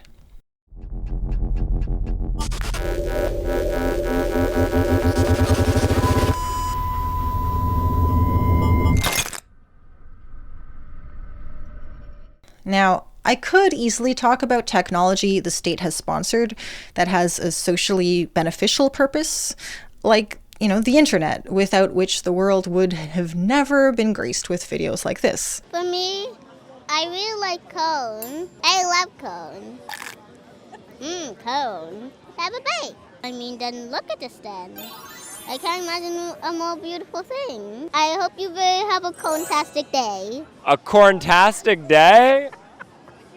What? It's just a pun about cone.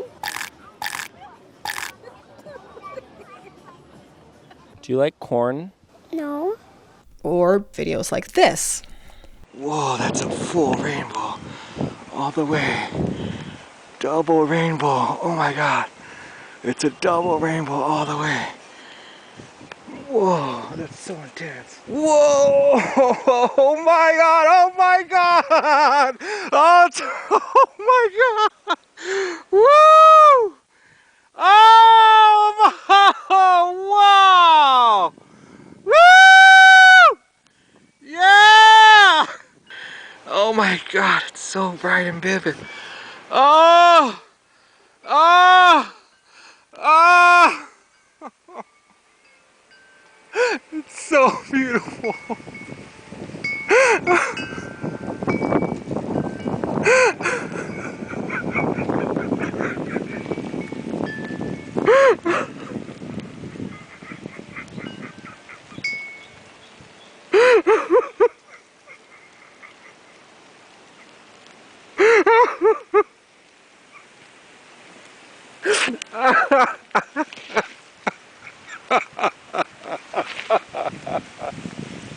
It's a double complete rainbow.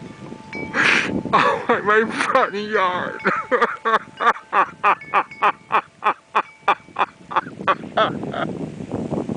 Oh my God. But since the point of this video is to figure out why so much of our technology has such dystopian consequences, we need to focus on the state's proclivity for technology that enables domination. Though honestly, the internet also does enable domination, so fuck. Governments tend to invest heavily in technology for coercion, whether that be technology for surveillance, technology for incarceration, or technology for other forms of violence. Many governments like to take weapons and vehicles designed for militaries on a battlefield and, just give them to police to use against civilians.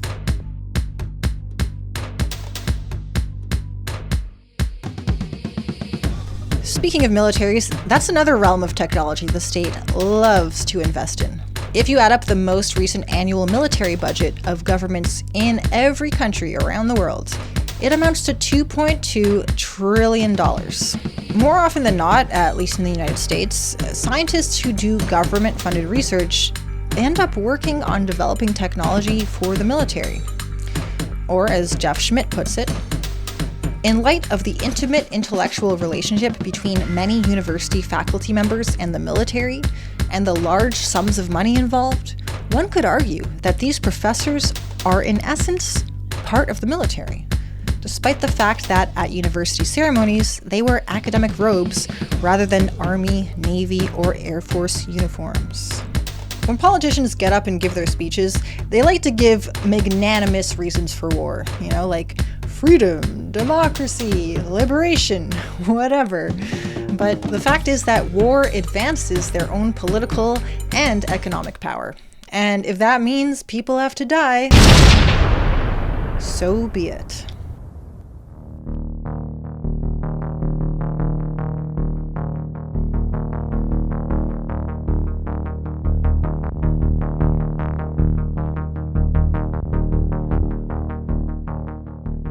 Iranian authorities say they're installing surveillance cameras in public spaces in order to identify and bring to justice women who are not wearing the mandatory hijab. This is Iran's chief of police. With the use of advanced technology and equipment, the person is identified. She will be warned, then that person will be introduced to the judicial system with the documents to deal with the issue. Iranian police use more than just security cameras to track down women who aren't wearing hijabs. They also use AI-enabled face recognition technology, plus a national identity database that includes biometric data like face scans. Women who refuse to comply with hijab laws may face years in prison and can lose access to banks, public transit, and essential government services. A survey of 179 countries found that 1 out of 3 countries uses face recognition surveillance technology against its citizens, and that number is growing. This technology means that people who are present at a protest or other political action can no longer be just an anonymous member of the crowd. The state can identify every individual. And this is interesting. The company that sold face recognition software to Iran is called Tiandi. It's a Chinese company. Here is its billionaire CEO, Dai Lin, as he celebrates the 100th anniversary of the Chinese Communist Party. Huh, what a good comrade. Oh, God. So, Tiandi's face recognition software is especially designed to identify people of the Uyghur ethnicity. That's a group of people in China that the government is persecuting so intensely that it has been called genocide. To quote a report by IPVM, Uyghur tracking is widely deployed across People's Republic of China's police security camera networks to alert whenever a Uyghur-looking face is detected. Another product that Tiandi sells to governments and police departments is tiger chairs. These are metal chairs with multiple shackles to keep a person totally restrained. And with a design like that, you'll be completely unsurprised to learn that tiger chairs are used for torture.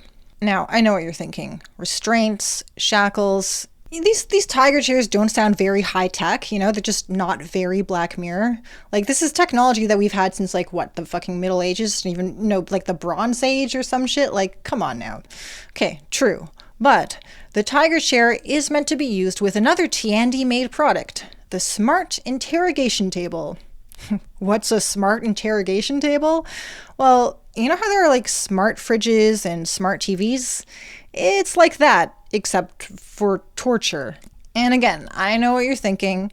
Why would I need a smart interrogation table? My regular interrogation table works just fine. Well, allow me to read to you some of Tiandi's promotional material. The Intelligent Interrogation Table is a multi-functional interrogation device that integrates a series of peripheral devices used in the interrogation process to avoid clutter and reduce security risks.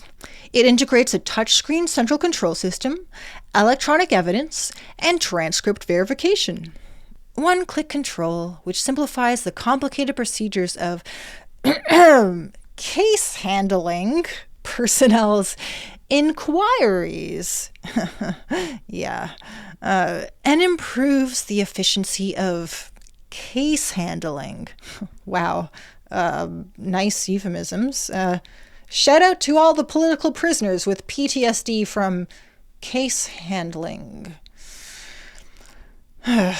Anyways, if that juicy blurb wasn't enough to convince you to run out and spend $10,000 on a smart interrogation table, here's a little more info. According to specs posted by an integrator, part of its appeal is reducing clutter in the interrogation room to reduce potential safety hazards. Oh, good. I bet prisoners will really appreciate that their torturers, case handlers, are looking out for safety hazards. Yeah. Shout out to all the prisoners with PTSD from clutter-related accidents. The interrogation room of Hainan City Police Department is equipped with an intelligent interrogation table, which integrates all interrogation services. Through the touchscreen, applications such as one-click interrogation,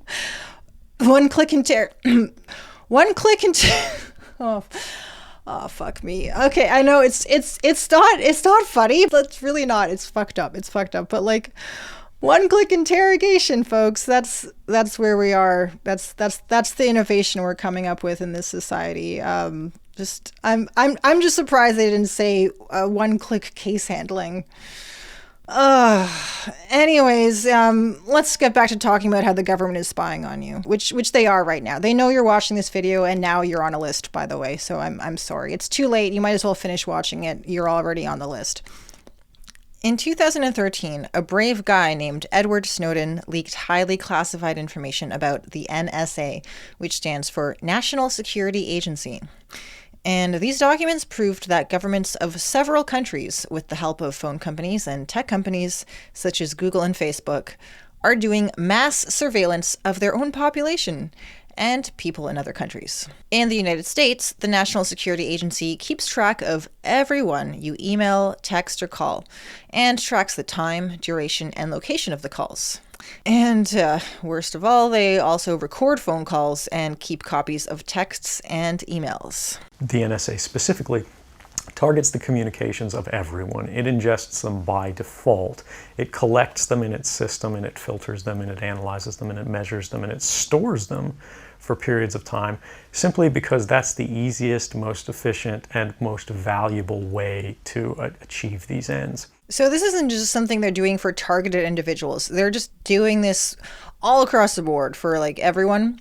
And it's not just happening in the good old USA. The NSA documents reveal mass surveillance by the governments of Canada, Australia, New Zealand, and the UK.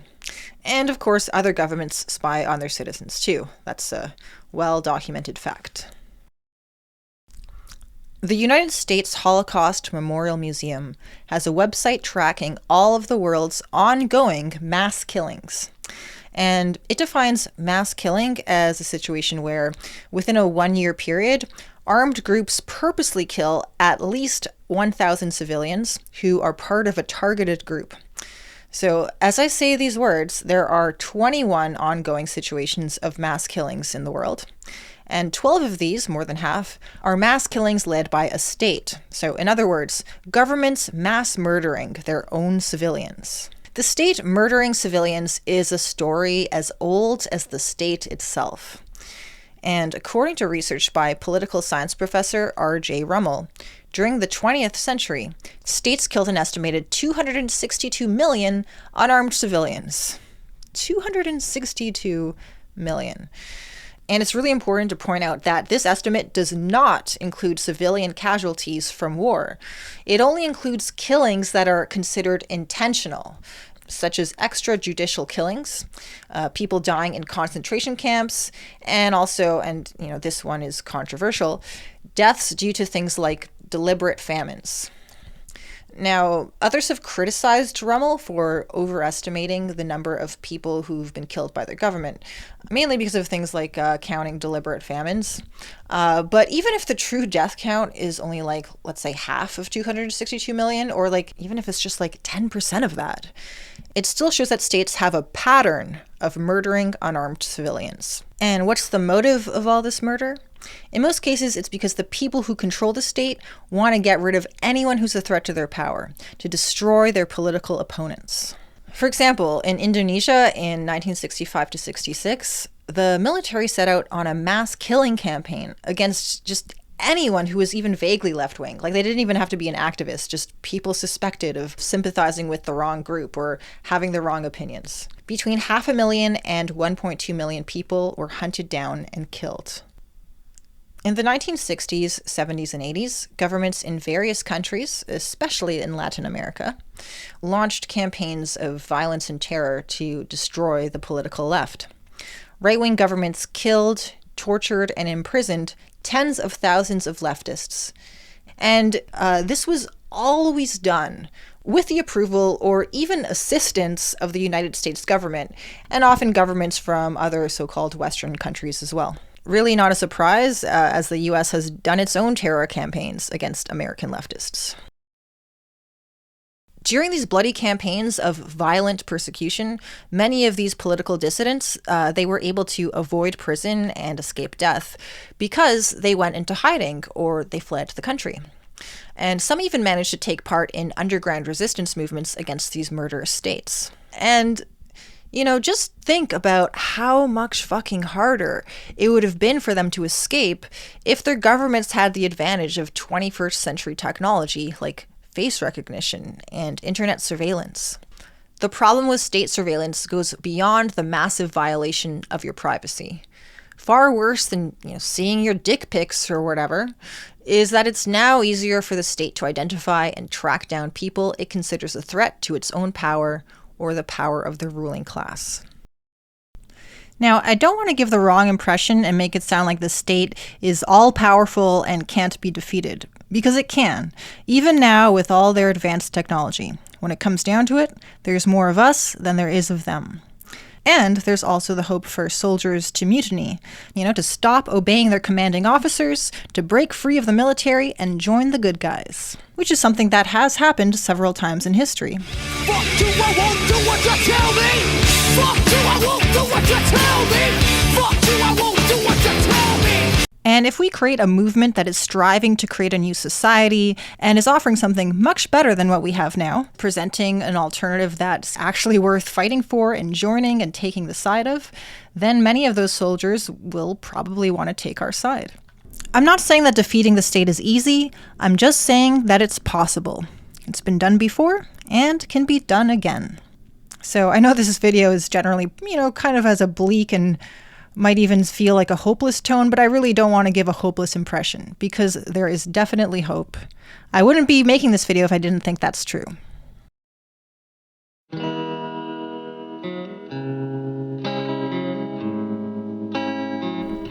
Imagine a world where the technology for economic production has developed the capacity to easily provide everyone on the planet with their essential needs: food, healthcare, homes, electricity, clean, drinkable water.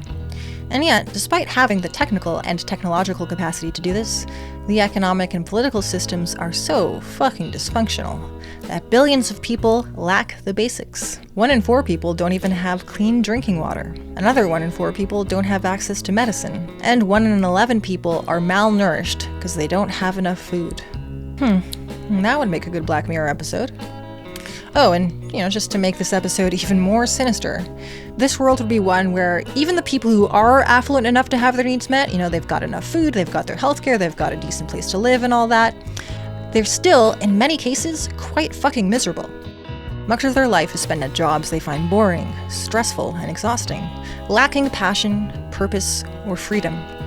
The bitter irony is that the advanced technology in this world enables such high economic productivity that people could drastically reduce their work hours and still produce enough to meet everyone's needs. And then they would have time and energy to pursue their own goals, their own path and purpose in life, and also spend more time with friends and family and loved ones.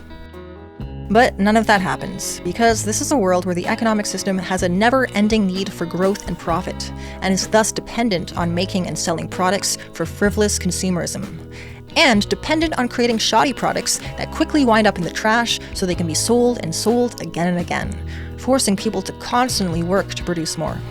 This Black Mirror episode doesn't focus on the harm or danger of technology. Instead, it's about technology's potential to do amazing and wonderful things, and the tragedy and outrage of seeing this potential wasted because millionaires need yachts and militaries need $2.2 trillion in global spending so they can commit their war crimes in style. God, can you imagine? A world where technology could easily create a good life for all, but instead is wasted to create profits for a few? What a sad, horrifying dystopia. The perfect fit for Black Mirror. That's how our civilization works. It's like there's all these ruined people out there. They've got problems like you can't believe. Off they go to work and do things they don't even like. And look, the lights are on.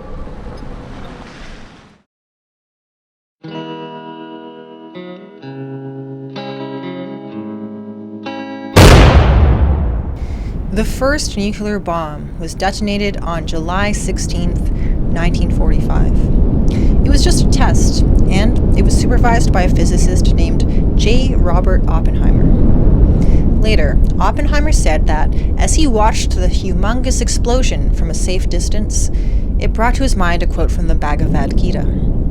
"Now I become death, the destroyer of worlds." It's an apt quote.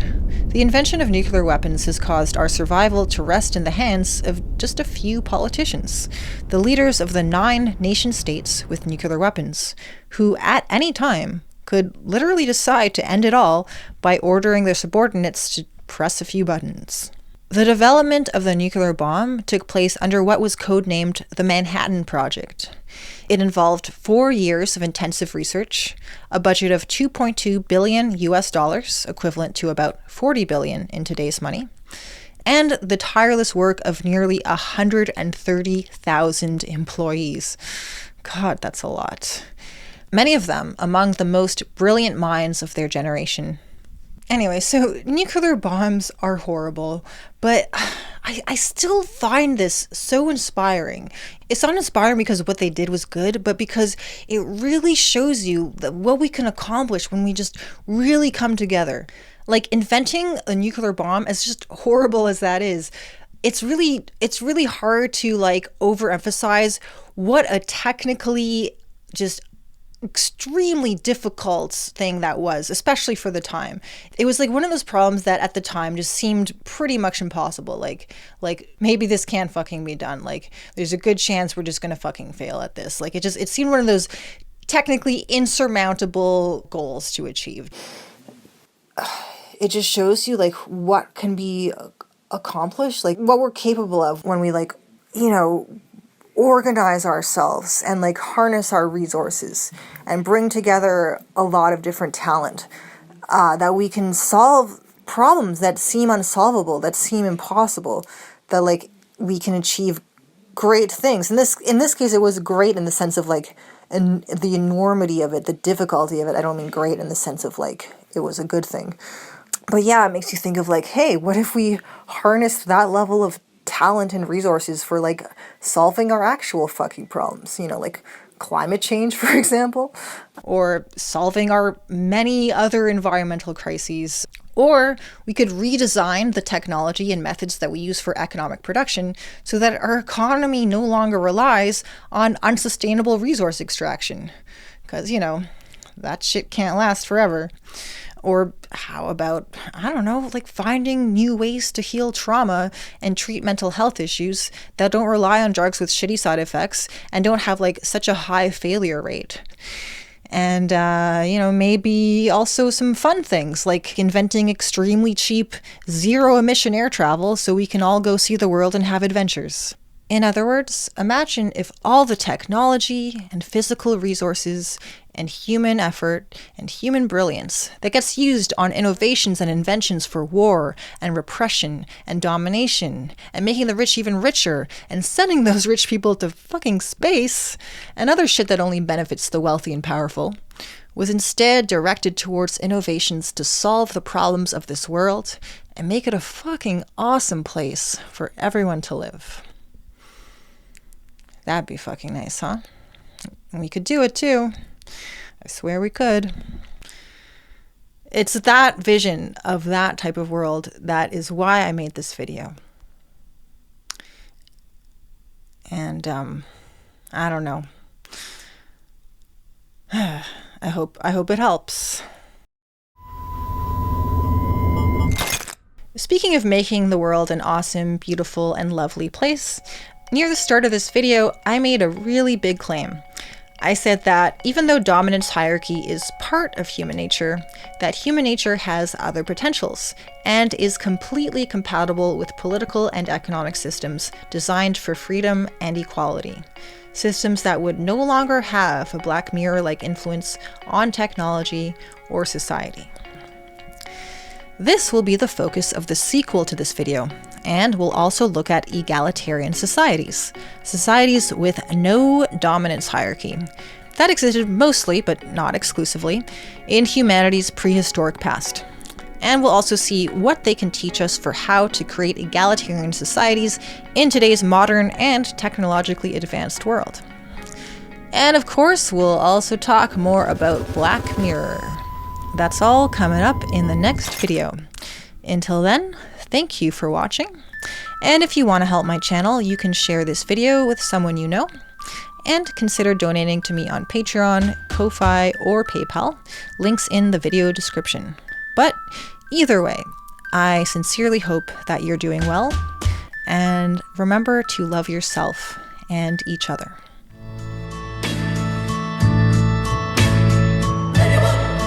Cause they just don't know. Oh, they don't know what happiness and love